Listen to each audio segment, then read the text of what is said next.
I have two very famous people here. I'm very excited that you guys are allowing me to ask you stupid questions in front of everyone. Uh, but so, Keem and Andres from Social Point. I'm a big fan of Social Point, again, so I'm really excited to talk to these guys.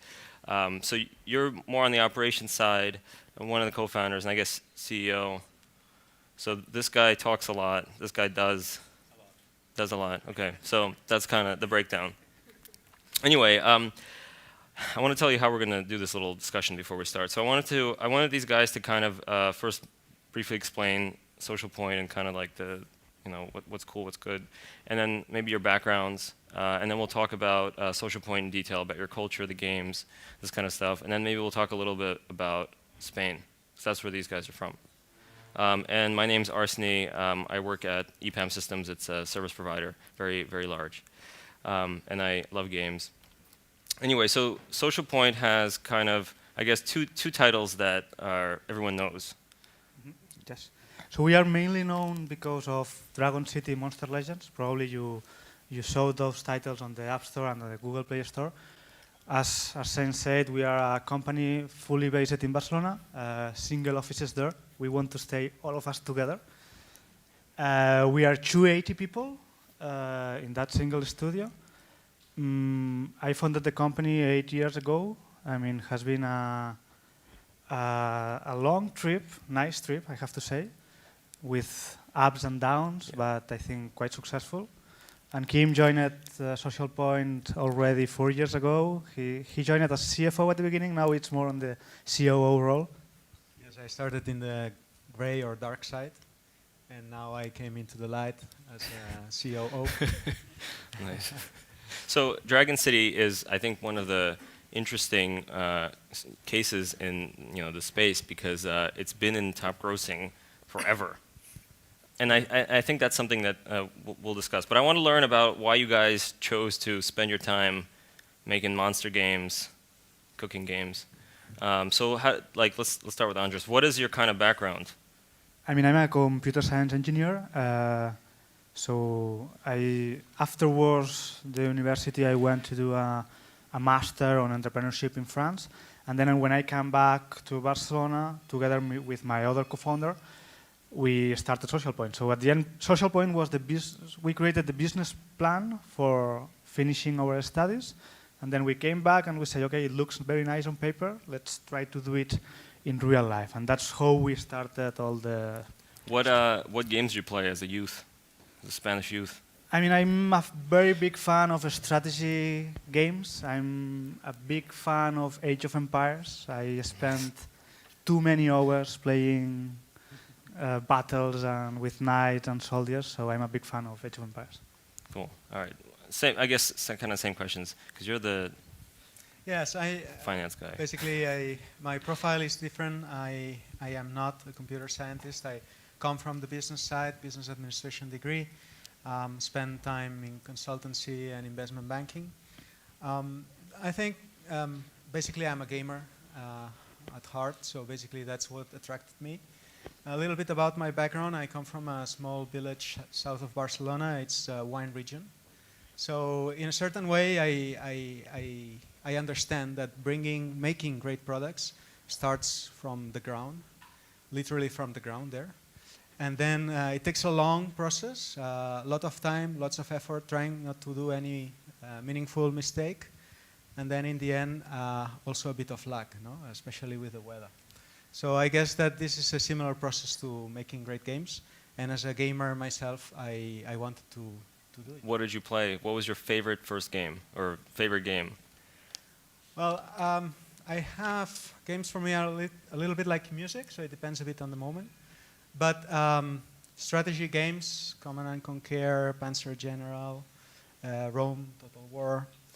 But I also enjoy a lot, let's say, more immersive experiences where you are for some time somebody that you are not in real time, in real life. So anything like combat flight simulators or driving simulators or World of Warcraft. Very cool. Okay. So having said that, it's obvious, Dragon City is a bit of a strategy game, we could say. But why monsters? Where did that come from? Why dragons and monsters? You guys have nightmares? So we love dragons, we love monsters. Okay.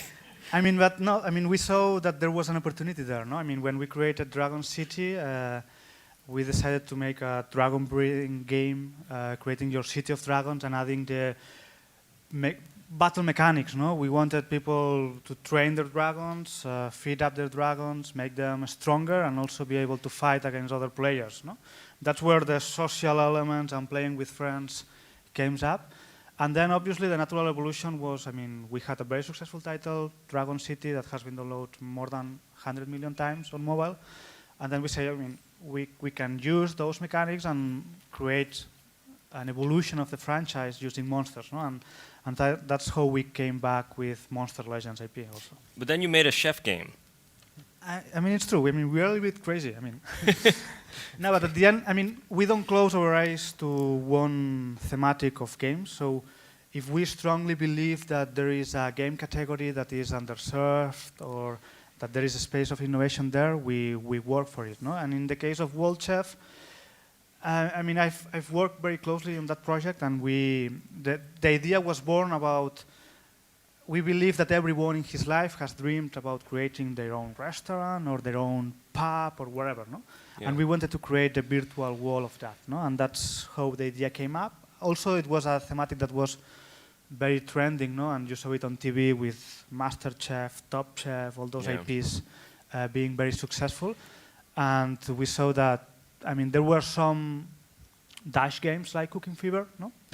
And then we said, I mean, there is no resource management game on the cooking thematic on mobile, no? And So then we bet for it. So let's talk about that creative process at Social Point. Because you guys have a lot of people, and I'm sure that you're making a lot of things that no one ever sees except you guys. Can you maybe talk about your funnel for creating concepts, creating prototypes, creating hits? Sure. I mean, we are not a small company. I wouldn't say we are neither a very big company. We are 280, probably will grow up to 350 people. We believe this business is about quality and not about quantity. And that refers to all the aspects. It refers to the number of games and quantity of games, and also to the number of people, no? And the way how we organize the company is we have what we call kind of committees, no? And we have one committee that is the games committee, where there we try to evaluate and to consider possible game ideas that we could work on, no? So we decide one idea or one macro idea, and then we set up a small team inside the company to work into different pitches. How big is the committee? Is it just you? No. It's a little bit bigger than that. It's a group of 8 people. Okay. But it's not a committee for giving green light to projects. No, we don't believe in that. So it's a committee to help and support the small projects that are working into those ideas. And I mean, at the end, if a game is killed, it has to be killed by the same team, not by a god or a committee that tells that this project is not good. There is no council of wise men, no? So basically the committee is there to provide feedback, to give input, to try to, sometimes the teams need the windows to be open so new fresh air comes in their creative process. And that's what the committee is for. We trust people so that when they, let's say, face a block or a wall and they cannot advance more, that they will take the right decision. So how many projects do you have going on at once? Nowadays we have 3 projects that are live, Okay. and we have 4 new games that are working on. Two that will see the light in the next 2 to 3 months, and 2 more that will be working. We will be launching next year. How do you deal with half your teams having failure, or maybe it's not failure? I think all of us, we have to be used to that. I mean, we are on a hit-driven business, and that's the reality. Not all the games that we will launch will work. Not all the features that we will launch inside a game will work. I mean, in fact, probably more than the half will not work. Not all the A/B tests that we will launch will work. 80% they fail. So, I mean, we see failure as an opportunity to be learning what didn't work and try to apply those learnings into the next ones. That's the key. And we especially focus on analyzing success as well, because I mean, failure is necessary in order to become better. From failure, you can learn at least one way of not doing things. But from success, you also learn a lot of a lot of other things that can be extrapolated. So we don't focus on failure, Yeah. but we accept it as as part of natural process. So I guess a lot of people think that maybe, we're talking about success and failure. So is success the game that makes the most money, or how do you evaluate that? I think one of the key things for us is to have mass market games, so games that are enjoyed and played by huge audiences for a long time. Obviously, at the same time, we are a company, so we need to make money, and we are very happy that for many, many years we've been highly profitable. That allows us as creators to be independent, to decide on our own. We don't need to go to the market, get funding, and then they tell you what you have to do. We can do it because we are autonomous. How do you handle that? There's like some money guy, and there's some game designer, and they're always arguing. How do you get that balance? So everyone's happy. User experience comes first. We design games starting with retention, starting with engagement, and starting with social elements, because we believe that, let's say, playing with your friends, competing, collaborating with them is absolutely key, especially in mobile.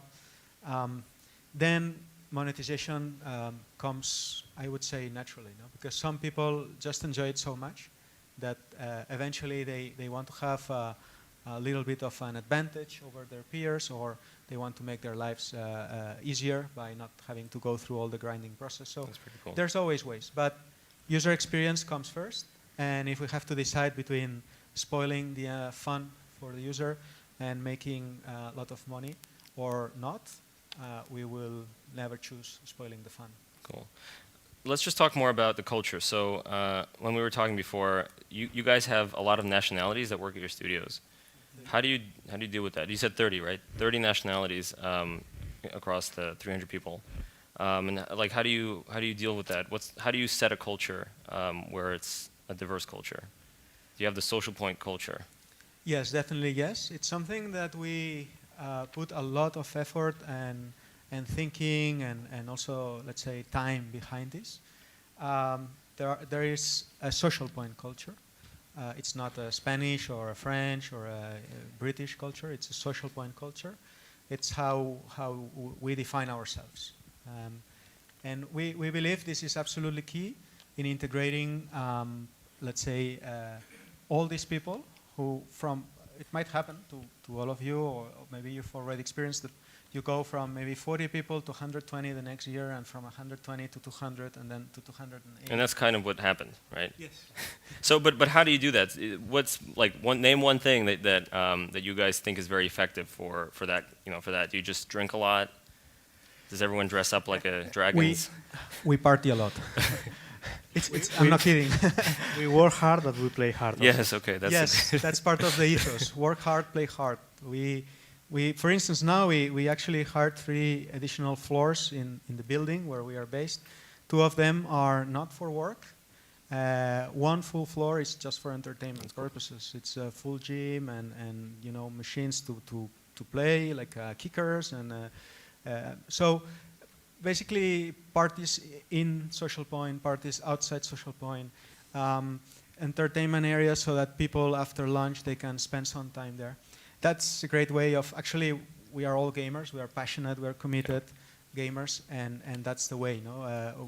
We just get to know each other by playing together FIFA or by playing together in the old kickers game. So how long maybe it's better for you, how long did it take to get you to that point where you feel that there's a social point culture? It took a while. I think culture, at the beginning when you are small, you are a family, no? Yeah.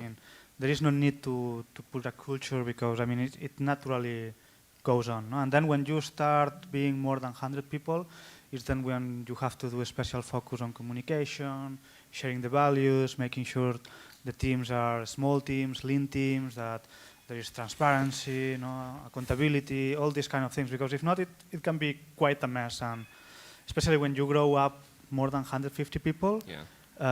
It's key to have the right culture, to have the right teams, because if not, you will not create great products. One of the key things is to define yourself. Then once that's done, then it makes your life easier because you will be hiring also according to those values. So you make sure that the new people Do you guys have some that. values? Do you have values that you've established?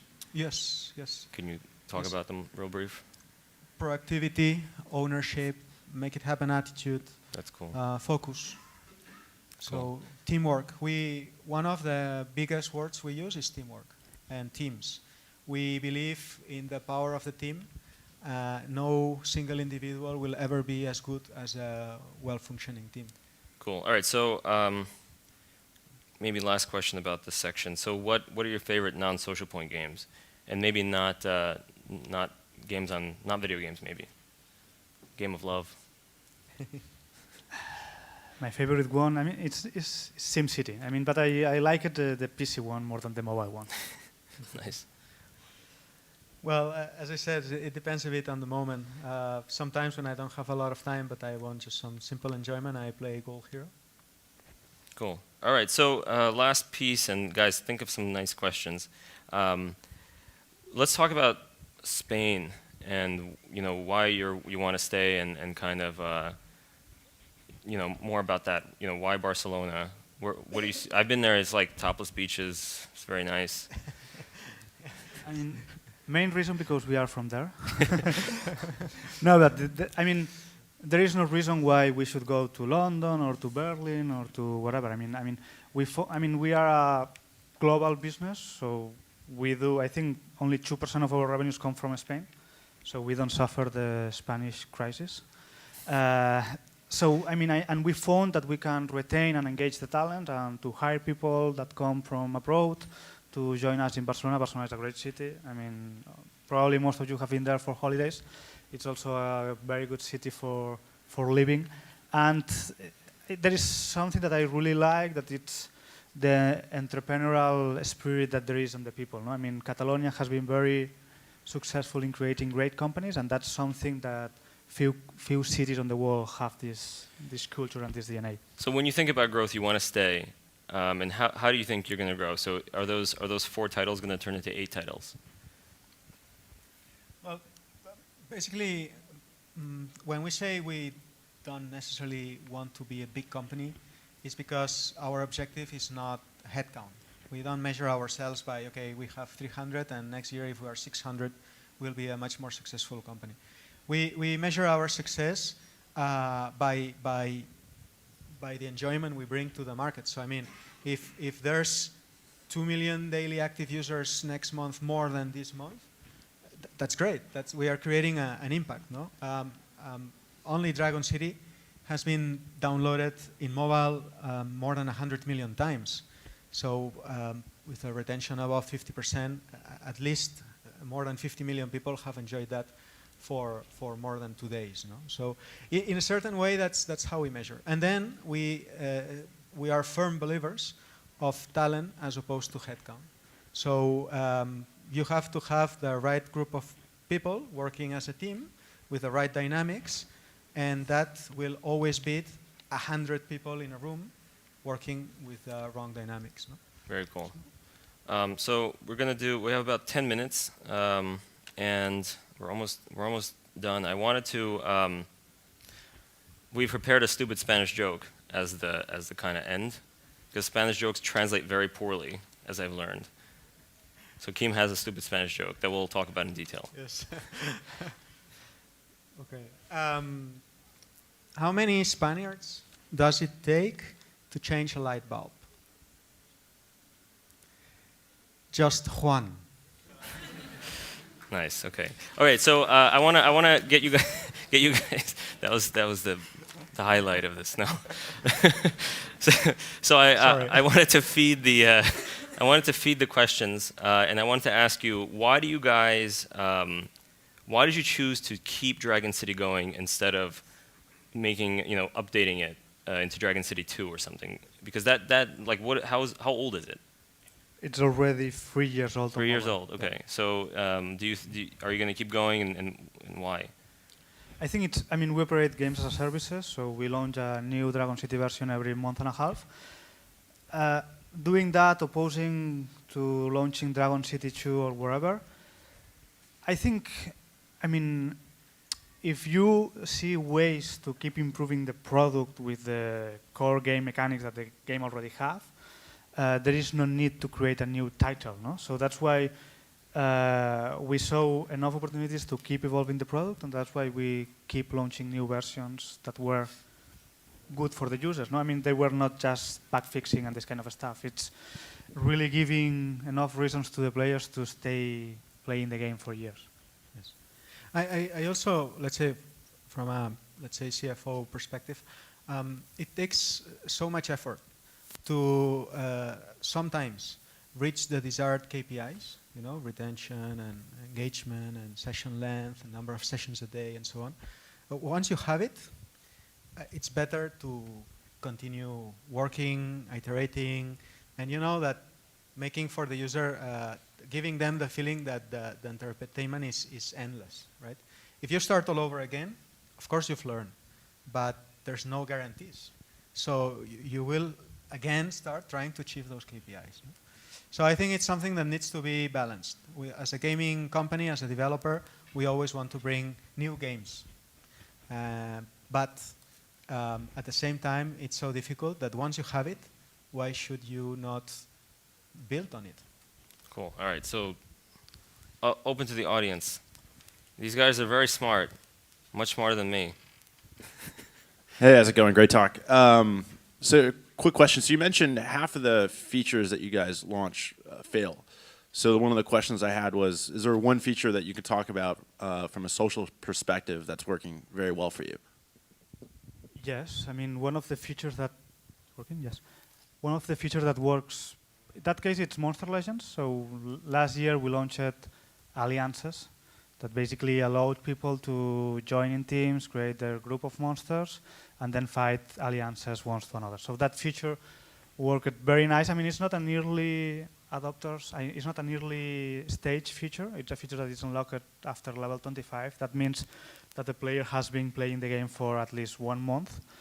But the increase that we saw in long-term retention was huge. So I'm a strong believer that working hard in all the social elements, not only in competitive ones, also in cooperative ones, it pays off. No? I mean, it pays off in terms of retention engagement and also in terms of virality and organics and all the word to mouth that you gain through those features.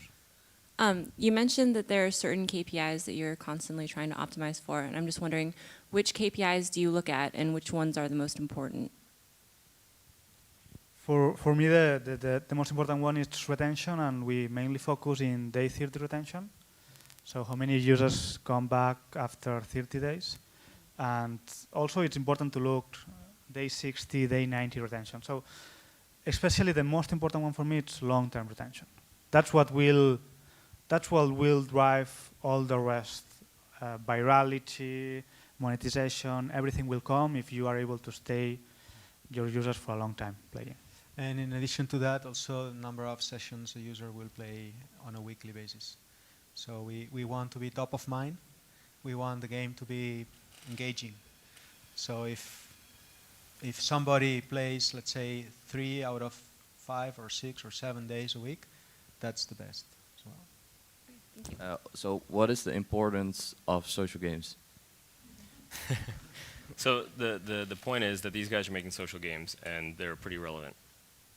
Sorry? Social games are relevant. That's the point. Yeah. So you guys make social games, right? Yeah, we do social games. We were born in the Facebook canvas games type. Basically, it was a certain use of social, no, of a social network. And now we believe that, as Andres was saying, we are strong believers in social elements as the future of mobile gaming.